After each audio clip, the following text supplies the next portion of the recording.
사랑하는 우리 성도 여러분, 오늘 본문은 놀랍게도 가장 경건한 왕이었던 요시야. 그런데 그 요시야가 마지막 그만큼의 또 가장 비극적인 장면으로 그 끝이 나는 요시야의 모습을 우리는 보게 되어집니다. 여러분, 말씀대로 예배를 회복한 왕이었고 하나님께 순종했던 그러한 참된 개혁자였습니다. 그런데 그의 마지막은 의외로 비극적인 죽음이었습니다. 오늘 이 말씀은 우리에게 신앙의 길에서 끝까지 우리가 분별함으로 그 길을 서야 한다라고 하는 것을 그러한 말씀을 우리에게 경고처럼 주는 것 같습니다. 우리의 삶 속에서 이럴 때가 있죠. 지금까지 잘 달려왔지만 마지막 순간에 방향을 잘못 잡아 모든 수고를 잃는 경우, 요시야의 마지막 이야기는 이러한 경건한 사람의 삶에서도 언제나 하나님의 뜻을 잘 분별하며 순종해야 하는 것임을 우리에게 보여주는 것 같습니다. 오늘 본문은 이렇게 시작합니다. 20절 말씀. 이 모든 일 후 곧 요시야가 성전을 정돈하기를 마친 후에 애굽 왕 느고가 유브라데 강가에 갈그미스를 치러 올라왔으므로 요시야가 나가서 방비하였더니. 요시야는 성전 개혁을 완수하였습니다. 그러니까 나라를 영적으로 회복시킨 그 후에 일어난 일이죠. 그런데 그는 어떤 일이 일어납니까? 애굽 왕 느고가 유브라데 강가에 갈그미스를 치러 올라오는 그때, 그러니까 북쪽으로 올라가려고 하는 그 애굽 왕 느고의 왕에 올라가는 길을 이 요시야가 막아섭니다. 그때 느고 왕은 요시야에게 이렇게 이야기합니다. 21절을 보십시오. 느고가 요시야에게 사신을 보내어 이르되 유다 왕이여, 내가 그대와 무슨 관계가 있느냐? 내가 오늘 그대를 치려는 것이 아니요 나와 더불어 싸우는 족속을 치려는 것이라. 하나님이 나에게 명령하사 속히 가라 하셨은즉 하나님이 나와 함께 계시니 그대는 하나님을 거스르지 마라. 그대를 멸하실까 하노라 하니. 놀라운 것은 지금 이 말이 이방 왕의 입술에서 하나님이라고 하는 이 말이 나왔다라는 것입니다. 하나님께서 택하시는 방법, 여러분, 우리는 다 하나님의 방법을 온전히 이해할 수 없죠. 그리고 무엇이 더 최선의 방법이었다 이렇게 하시지 차라리라고 말할 수 있는 것은 우리에게 없을 것입니다. 그러니까 지금 하나님께서 말씀하시는 방법은 요시야에게 직접적으로 말씀하지 않으시고 이방 왕의 입술을 통해서 말씀하고 계십니다. 그런데 요시야는 이 경고를 분별해내지 못합니다. 무시합니다. 22절을 보십시오. 요시야가 몸을 돌이켜 떠나기를 싫어하고 오히려 변장하고 그와 싸우고자 하여 하나님의 입에서 나온 느고의 말을 듣지 아니하고 무깃도 골짜기에 이르러 싸울 때에. 요시야는 자신의 결심에 확신이 있었을 것입니다. 아마 그는 나름대로는 하나님의 나라를 지키기 위한 전쟁이라고 생각했을지도 모릅니다. 그러나 이 결심이 하나님의 뜻에 대한 분별함이 없는 열심이었다는 것이 바로 문제였습니다. 여러분, 오늘 이 장면을 묵상하면서 우리는 그러한 마음에 우리의 돌아봄과 또 그러한 말씀들을 이 말씀을 통해서 우리가 묵상을 하게 되죠. 여러분, 우리가 때로는 종종 우리의 마음에 선한 의도라 할지라도 우리는 하나님의 뜻을 놓칠 때가 있다라는 것입니다. 그러니까 내가 옳다라고 여기는 그 일이 반드시 하나님의 뜻이 아닐 수도 있다라는 거예요.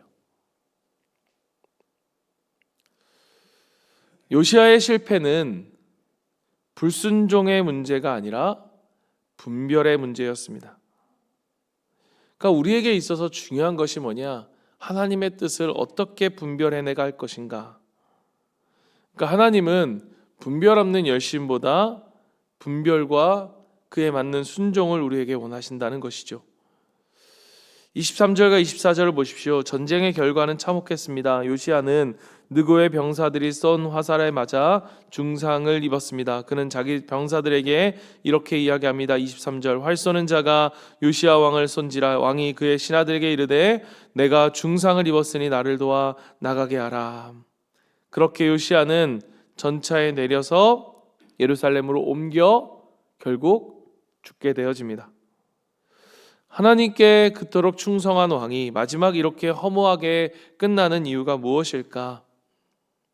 여러분, 성경은 그 이유를 명확하게 이렇게 이야기하죠. 22절 말씀처럼 하나님의 입에서 나온 느고의 말을 듣지 아니하고. 여러분, 하나님은 항상 말씀하시지만 우리가 그 말씀을 항상 잘 듣는다라고 말할 수는 없습니다. 때로는 이미 우리가 결심해버린 마음을 가지고 있을 때에 여러분, 그 어떤 경고도 우리 가운데 들려지지 않습니다. 그러니까 요시야의 마음에는 하나님의 뜻보다 내가 해야 한다라는 나의 생각과 열심이 앞섰던 것입니다. 여러분, 여기서 우리는 중요한 한 가지를 우리가 깨닫고 우리의 마음에 새겨야 합니다. 하나님의 음성을 듣는 귀, 그 분별함은 어디에서 오느냐? 바로 겸손함에서 온다는 것입니다. 그런 면에서 우리 리더로서, 또 목자로서, 목녀로서, 또 하나님께서 세우신 또 교회의 리더로서 우리에게 정말로 필요한 그러한 덕목이 있다면 그건 무엇보다 겸손입니다. 하나님 앞에 겸손한 것이죠. 우리가 기도한다, 묵상한다, 여러분, 그것은 주님의 뜻을 구하는 것입니다. 하나님 앞에 겸손한 마음으로 설 때에 하나님은 우리에게 말씀하십니다. 그러나 아무리 우리가 묵상하고 아무리 우리가 기도한다 할지라도 내 판단이 이미 결정된 상태에서는 여러분, 어떤 말씀도 들리지 않습니다. 그렇기 때문에 하나님께 쓰임받는 사람, 하나님께 붙잡힌 사람일수록 우리는 더욱더 끝까지 무엇을 위해 싸워야 하느냐? 내가 하나님 앞에 겸손할 것이냐? 이 겸손함의 모습으로 우리는 끝까지 하나님 앞에서 이 모습을 가지고 우리가 서야 한다는 것입니다. 오늘 말씀 가운데 우리가 보았던 것처럼 놀라운 사실, 하나님께서 이방왕 느고를 통해서 말씀하신다는 것입니다. 하나님의 뜻이, 그 뜻이 전해지기 위해 거룩한 선지자만을 사용하지 않으십니다. 하나님은 어떻게든 하나님은 자신의 뜻을 우리에게 펼치실 수 있는 분이시다라고 하는 이 사실에 대해서 우리는 겸손히 겸허히 인정해야 합니다. 심지어 이방왕의 입술을 통해서도 주님은 말씀하실 수 있다. 여러분, 이것은 하나님의 전적인 주권을 우리에게 보여줍니다. 하나님은 하나님의 뜻을 이루시기 위해서 세상 어떤 통치자도 어떠한 사건도 하나님은 사용하실 수 있는 분이십니다. 그런데 요시야는 그 주권을 인정하지 않았습니다. 하나님은 이스라엘의 하나님, 자신의 생각 속에서 그 틀 안에 하나님을 가둔 거예요. 하나님은 이렇게 일하셔야만 해, 하나님은 이렇게 해야만 해 라고 하는 그 하나님을 자신의 생각과 틀 속에 가두은 것입니다. 하나님은 이방의 역사와도 일하시는데 요시야는 그 하나님의 크심을 보지 못한 거예요. 겸손함이란 무엇이냐? 하나님의 하나님 되심을 보는 거예요. 하나님의 크심을 인정하는 것이고 그 앞에 먼지와 같은 아무것도 아닌 나를 직시하는 것, 그것이 바로 겸손입니다. 하나님은 우리의 생각 안에서만, 우리의 방법과 틀 안에서만, 하나님은 교회 안에서만 일하시는 분이 아닙니다. 세상의 역사 속에서도, 그리고 믿지 않는 자들의 입술 가운데서도 주님은 말씀하실 수 있다는 것입니다. 그렇게 우리는 이 세상의 그러한 가운데서, 그러한 소리 속에서 하나님의 뜻을 분별할 줄 알아야 합니다. 하나님, 지금 이 상황 속에서 하나님의 뜻은 어디에 있습니까? 주님의 음성은 어디에 있습니까? 여러분, 우리가 끝까지 이 질문을 멈추지 않는 우리의 신앙의, 우리의 삶이 되어야 할 것입니다. 요시야가 죽자 온 유다는 슬퍼했습니다. 예레미야 선지자까지 그의 죽음을 두고 애가를 지었습니다. 슬픈 노래를 지었습니다. 25절 보십시오. 예레미야는 그를 위하여 애가를 지었으며 모든 노래하는 남자들과 여자들은 요시야를 슬퍼하니 이스라엘의 규례가 되어 오늘까지 이르렀으며 그 가사는 애가 중에 기록되었더라. 여러분, 하나님은 요시야를 버리시지 않았습니다. 요시야의 생애는 하나님의 뜻 안에서 귀하게 사용된 삶이었습니다. 다만 그의 마지막 이 모습이 오늘 우리에게, 그의 삶을 통해 우리에게 하나님은 경고를 주고 계신 것입니다. 경건한 인생이라 할지라도 끝까지 깨어 분별하지 않는다면 넘어질 수 있다라고 하는 경고. 성경은 요시야를 이렇게 평가합니다. 26절 27절 요시야의 남은 사적과 여호와의 율법에 기록된 대로 행한 모든 선한 일과 그의 처음부터 끝까지의 행적은 이스라엘과 유다 열왕기에 기록되니라. 요시야는 여전히 하나님께 충성된 왕으로 기록되어집니다. 그의 마지막이 비록 실패처럼 보였을지라도 그의 중심은 여전히 하나님을 향해 있었기 때문입니다. 여러분, 우리 하나님은 완벽한 사람을 찾지 않으십니다. 다만 마음이 하나님께 향한 자를 찾으십니다. 우리의 인생은 완전할 수 없습니다. 완벽할 수 없습니다. 그러나 하나님은 우리의 중심을 보십니다. 마지막까지 하나님의 뜻을 구하고 겸손히 주의 말씀을 분별하기 위해 묵상하고 기도하며 또 겸손히 다른 이들의 이야기를 들을 수 있는 그러한 듣는 자로 사는 것, 그것이 우리가 마지막까지 주님께서 우리에게 주신 사명을 감당할 수 있는 삶이요 또 복된 삶의 여정이 될 것입니다. 말씀을 마칩니다. 요시야의 생애는 두 가지를 우리에게 가르쳐 줍니다. 첫 번째, 그의 생애 전체를 통해서 우리가 알 수 있는 것, 말씀대로 순종할 때 그 예배의 삶이 회복되어진다라는 것이고, 또 하나는 그 말씀의 분별을 놓치면 그 열심도 무너질 수 있다라고 하는 것입니다. 결국 그의 실패는 우리에게 깨어 있음을 요구합니다. 늘 깨어 있어야 하는 거예요. 늘 깨어 기도하라.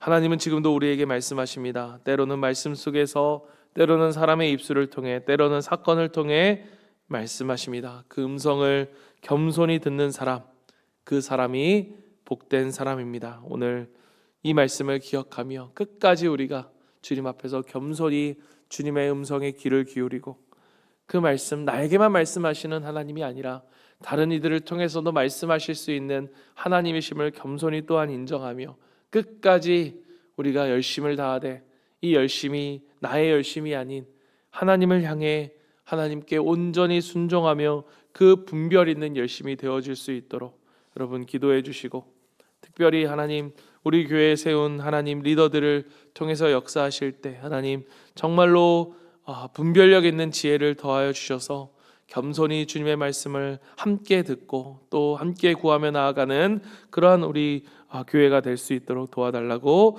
여러분 이 시간 오늘 말씀을 가지고 우리가 기도하기로 원합니다. 세 가지를 위해 기도합니다. 분별의 은혜를 주소서. 분별의 은혜를 주소서.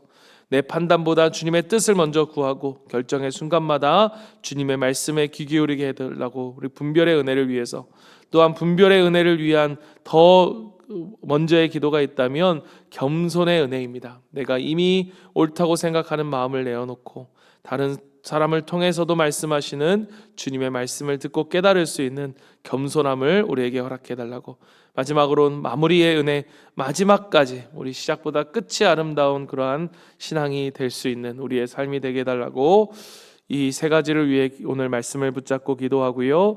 우리 목장 모임을 위해서 기도할 때 하나님, 우리가 목장 모임을 통해서, 목원 식구들을 통해서, 목자 목녀를 통해서 말씀하시는 주님의 음성을 듣고 함께 서로를 격려하고 일으켜 하나님 아버지 우리가 나아가는 목장 모임이 되게 해달라고, 특별히 목자와 목녀로서 내 생각을 말하는 것들이 아니라 하나님의 말씀을 함께 구하고 함께 하나님의 말씀을 듣자라고 말할 수 있는 그러한 영적인 분별함이 또 우리 목자와 목녀로서 우리 가운데 있을 수 있게 해달라고 여러분 이 시간 같이 한번 우리 목장 모임을 위해 기도하고, 또 우리 각자의 기도 제목, 특별히 이제 고3 아이들이 수능이 얼마 남지 않았습니다. 우리 아이들을 위해서 아이들이 정말 성적이 잘 나오는 것도 중요하겠지만 무엇보다 끝까지 하나님 앞에 겸손하게 또 성실하게 설 수 있는 우리 아이들 될 수 있도록 그 가운데 하나님께서 복을 내려주시고 지혜를 주시고 떨지 않는 담대함을 허락해 주셔서 하나님 좋은 그러한 결과 속에 하나님의 뜻하신 삶들을 아버지 그들이 순종하며 이루어갈 수 있는 우리 아이들이 될 수 있도록 해달라고, 우리 아이들을 위해서 또 우리 자녀들의 진로를 위해서 또 결혼을 위해서 우리 이 시간 같이 한번 기도하며 우리 주님 앞에 나아갑니다. 기도하겠습니다.